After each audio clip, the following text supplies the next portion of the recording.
Interesting reports out of Los Angeles as far as the Rams go. And not even reports, to be honest. The GM Les Snead has just been very open, very candid when being asked about their quarterback, Jared Goff. Here's one thing he said when he was asked point blank, Rob, whether Jared Goff will be on the Rams next season. Not going to get into specifics on those. That's the beautiful mystery of the future. Jared Goff is a Ram at the moment. It's way too early to speculate.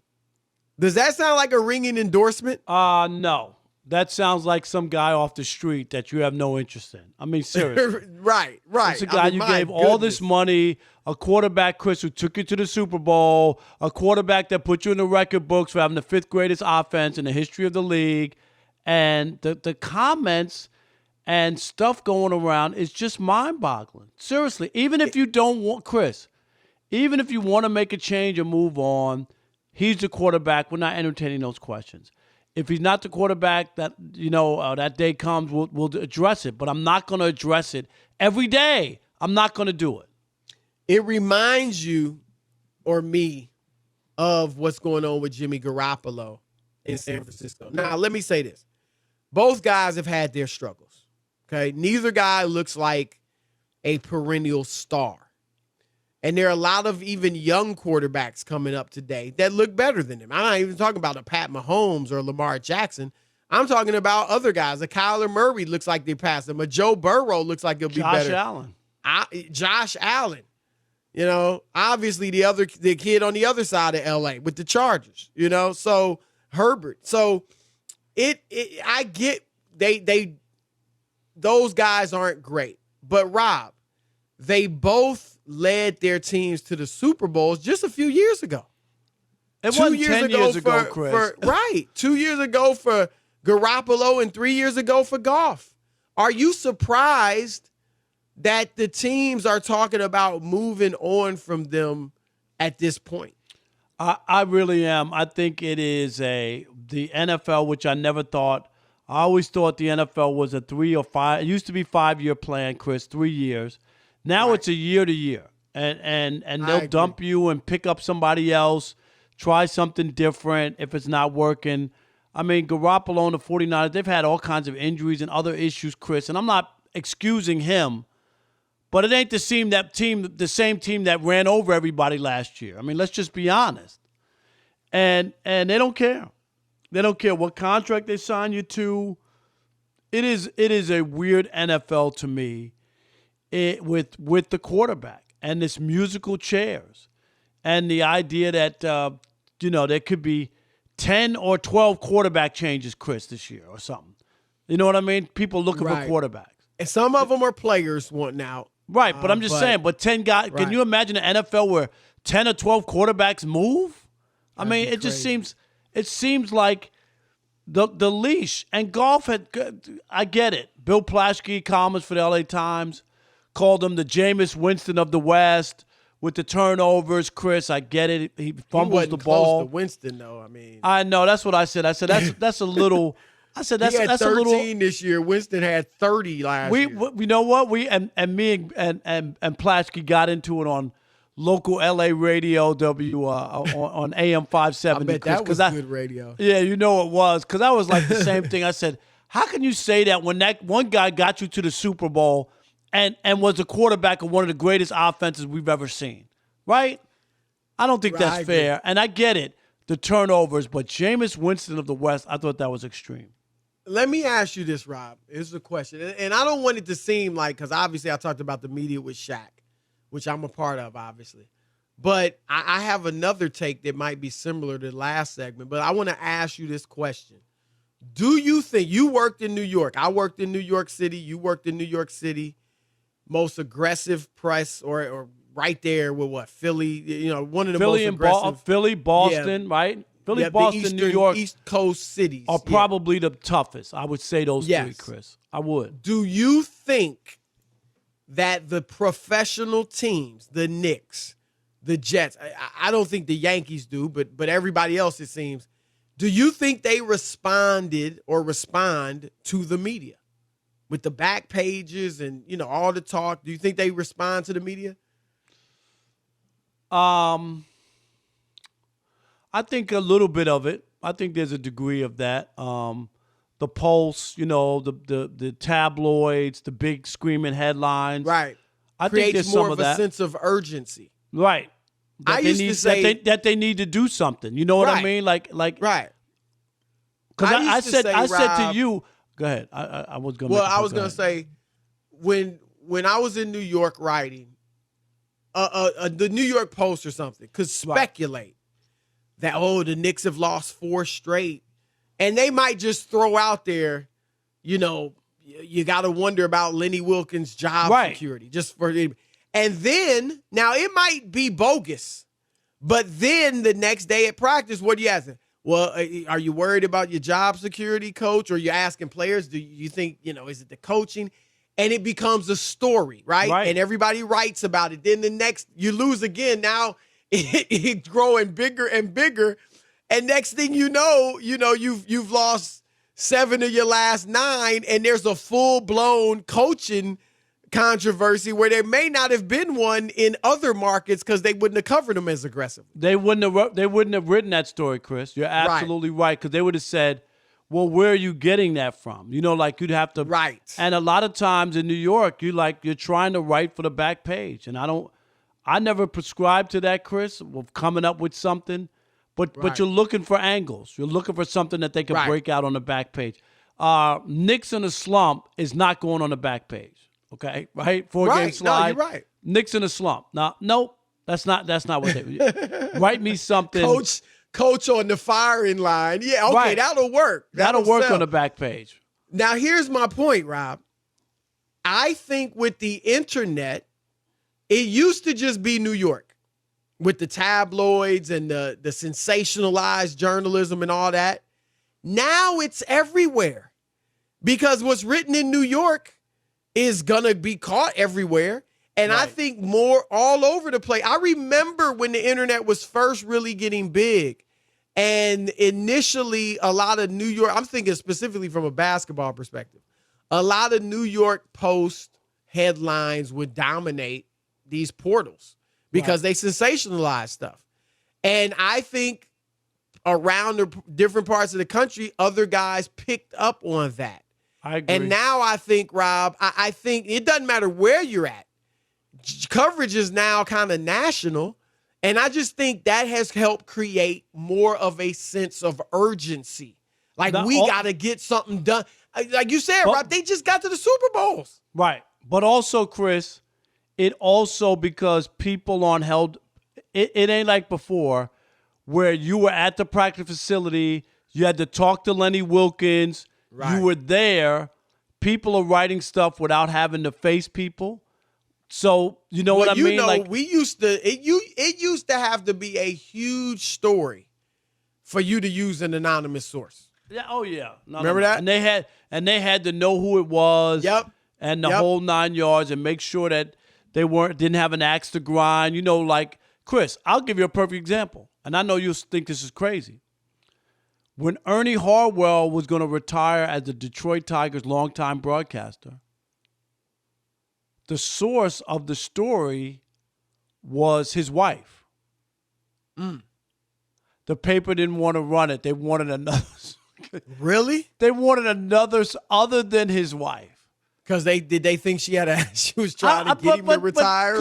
If she doesn't know, Chris, nobody knows. I mean, but now that would just be written and nobody would. Right. And everything's anonymous. That's what I'm saying. My last years at ESPN covering the NBA, I ain't even hardly talk to people on the record. It was all off the record. Right. Because you wanted something you could write. But I just think that, and I also think, Rob, there is now more than ever an emphasis on winning championships, right? We talked about it. You said Brady would have been a total failure if he didn't get to the Super Bowl. There are some people that are ripping Aaron Rodgers for not getting to like now it is championship or bust. Yeah, but I get that, and there's nothing wrong with that. But to undo your quarterback and things that worked, Chris, because you had an off year or because some things didn't work out or whatever it is. That's what I'm surprised at, because you could go through that. I mean, what's his name? Wolford? Is that the guy that they're going to have a John Wolford? They're going to support. Reportedly, there's going to be a QB competition. Look, now what if you start him next year and he struggles and loses 3 games? Now what? Do you know what I'm saying? Well, you know what? They would throw Goff in. Right, but that sounds I'm just saying, crazy. I'm sure they're going into it thinking Goff will win the competition. I think part of this is wanting to light a fire under him. That they feel like for whatever reason he's not, motivated or he slipped up for some, falling off for some reason. I think they can light a fire under him and get him playing. Now, that's just my opinion. Right. But I also think when he was at his best, Todd Gurley was at his best. Hello. And remember, that was the offense. Yeah. He was the hub of that offense. No doubt about it. Don't you remember the playoff game against Dallas? Yeah. They had 2 running backs. Who was the other guy they brought in late, Chris? The other running back. Was it C.J. Anderson? C.J. Anderson. And didn't they almost both rush for 100 yards in that game? Yep. Hello. Yep. You're right. So, Goff, even when they were rolling, and look, he had a great year. I'm not going to take anything away from him. But it was, I thought Gurley was that team's MVP. Remember, he was in the race. I think I don't know who finished higher between Gurley or Goff in that MVP race. You can look that up, Rob G. But he was, Gurley was a huge part of that team. And their demise, or not quite demise, but falling from contender status, totally correlated with Todd Gurley getting hurt and not being the same player. So I think that was a big part of it. But it's interesting, Rob. And then you got Garoppolo. Now, if he ends up in New England, how you think that'll go? Interesting. Well, I mean, he had success there. Bill Belichick knows him, right? Right. It was short. It was a small sample size. Just like his first sample size in San Francisco was great. Right. And heck, he did get him to the Super Bowl last year. Man, Mark Willard bet me. Years ago. Mark Willard bet me that they would get to the Last Super Bowl and that they would win a Super Bowl in 3 years when they got Garoppolo. So after next year, I believe that because I remember he was saying that when I was on the air. With right. He was using the same material that he used with you on Saturdays with me. He loved Garoppolo. You're right. Next time I'm on with him, I'm glad you reminded me of that. He was in love with Garoppolo. I don't know. Would he do? Look, Belichick better find somebody, Rob. Because I told you, and I believed it then, but I believe it even more now. Brady was the one. Even though Belichick's really good, but Brady was the straw that stirred the drink. All right. Are the Rams and 49ers, why are they moving on from these guys so quickly, or at least thinking about moving on from them when they were just in the Super Bowl a few years ago with them? Your turn to weigh in with the Odd Couple, Chris and Rob. All right, let's kick it off, Chris. Let's start with Keith in New Orleans. You're on the Odd Couple Fox Sports Radio. What's up, Keith? Hey, what's up, fellas? How y'all doing tonight? Doing good, brother. man. How are you? I need to get to New Orleans for a good meal, man. I'm thinking about making a trip. My cousin, little Mike, lives down there. I might go down to New Orleans. Yeah, I'm thinking about it. Go to Broussard's restaurant. If you come, I'm gonna take you to dinner, Rob. I promise. All right, Keith. I love you. You can hold me to it. I'm good for it. All right. I'm gonna hold you to it too, Keith. Serious. I might be down there. My folk down there. I got peoples down there. I bet you know a Broussard or two. Dude, Chris, I told you, man, I'm going to take your Louisiana call for you, man. How you been hating on my Saints, man? But look, hey, was I right or wrong? Uh-oh. Was I right or wrong, Keith? You eventually came right. Eventually? You eventually came right. But look, I don't know why.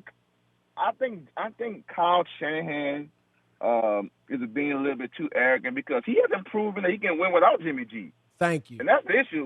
When Jimmy G plays, the 49er win. Jared Goff, on the other hand, the eye test says he doesn't have it. And, really? The first year when he played, the Jeff Fisher year, I mean, he looked like a bust. Not many people have it under Jeff right, Fisher. but right. And Chris's point is right. Tannehill, right, Chris? Right? Was it? No, who else was it struggled? A couple guys struggled with Jeff Who do you Fisher. have? Yeah. I can't Not Tannehill. I was thinking of Adam Gase. Adam Gase was with Tannehill, Chris, in Miami. But anyway, Keith, I don't think I think Jared Goff can play. I'm not sold on him, but I'm surprised that they're ready to move off of him so quickly. Yeah, and Jimmy G, 24-8 as a starter, Rob. Is that his record? Yeah. 24-8. 2-0, 5-0, 1-2, 13-3, and this year 3-3. Right.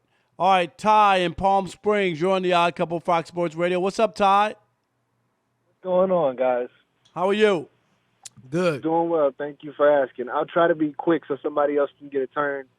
I'm not sure that I would agree with them moving off of either one of those quarterbacks at this point.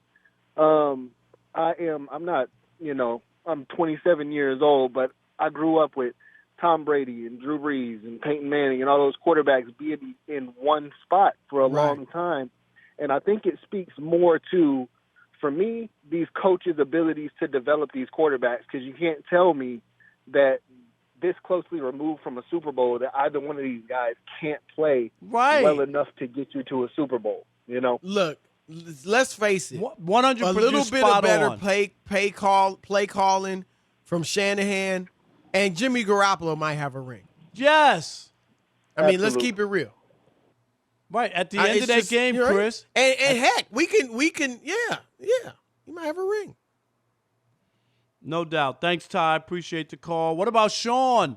Sean in Sacramento. You're on the Odd Couple, Fox Sports Radio. That's what we say in New York. Tell Sean we're getting on the bus. What's up? My uncle's from another mother, Christian Rob from Queens, That's man. right. Hey, it's been You a got long it. time, y'all. Where you What's been? up? Yeah, you have been. You been boycotting the show? Man. You must be listening to Jonas Knox late Nah, night. I didn't want to bring y'all down, but some things happened. I had to send my kids over back to Virginia. The aunt passed away, and I wasn't able to attend the funeral. But yeah, it was, Sorry I didn't want to get y'all down. It's a fun show. So love and prayers, man. Love and prayers. I appreciate it. Appreciate it. So my take real quick, man, is first of all, how dare this GM open his mouth to talk about how bad Jared Goff is after he signed those checks, man? Right. You put that man on this huge contract, and now you mad about the results? Come on, you should have saw this before you signed that big check. But that leads to my point. It might be some fire under his bottom. Right. You know what I'm Maybe saying? that's from the why. owner. Like, Right. You paid this guy, and Pat Mahomes is better, and Justin Herbert is better, and you know what I mean? That type of thing. Right, but see, that's why they got to go, though, Uncle Chris, because now they've built these teams around these big contracted QBs, and now they got all these people on their rookie contracts coming up. Bosa got to get paid in a couple years. All those new Rams free agents coming up, they all got to get paid. So now they're back into a corner. Instead of putting those other guys on the chopping block, they got to get rid of that big money purchase. That big money purchase and Garoppolo, that big money purchase and Goff, which I think they shouldn't have did in the first place because they bid against themselves. Nobody else was going to pay these guys. I don't know why they did it that year. They could have waited a year. They didn't have to do it that early. Same with Gurley. Garoppolo's deal was way too big, even Chris, for his sample size. He was like 5-0. Yeah, I mean, he didn't play enough for them to do what they did. That was extreme. And now when you give the quarterback that big money, you better be right, because it's going to hinder your ability to build around him. Right? He better be that guy. I'm thinking in the offseason that there could be 10 quarterback changes, Chris. That's my low number. When you think about somebody got to replace 10? Drew Brees, You think at least 10? Drew Brees, what's going on in Dallas? The Rams, Green Bay, San Francisco. Adam Schefter's putting out there, Chris, that it could be 18 different quarterbacks changing. That it could be 18 say this, different. I'm as telling much as you, we've it's been talking about the 10. Rams and the Niners, and I don't know, we're going to get into this later. I don't know if he's going to be available or not, but obviously there's talk about Aaron Rodgers. If I was one of those teams, I'd be doing everything I could to get Aaron Rodgers. No question about it.